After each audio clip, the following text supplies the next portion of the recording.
to fix this problem, head straight to your phone. Then when you get your phone menu, then try to search for NBA 2K mobile app.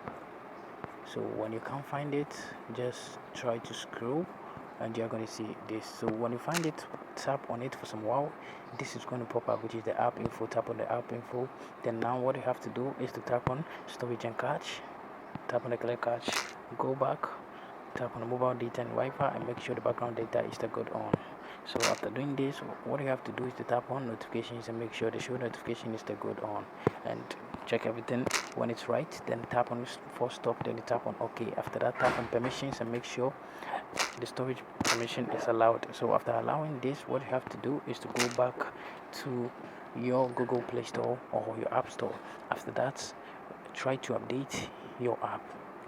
Getting the latest update of this app really helps the app move faster, and everything is going to be fixed when you update it. So after updating it, don't try to open the app, but rather tap on the power button for some while, then you tap on restart, then you tap on OK. If you can't find restart on your phone and it's reboot, just tap on reboot and it's all the same, it's worked perfectly. But you also can't find restart and reboot, just turn your phone off, then turn it on again, and this problem is going to be fixed. Thank you for watching this video. See you in my next video. Don't forget to share this video with your friends who are facing the same problem.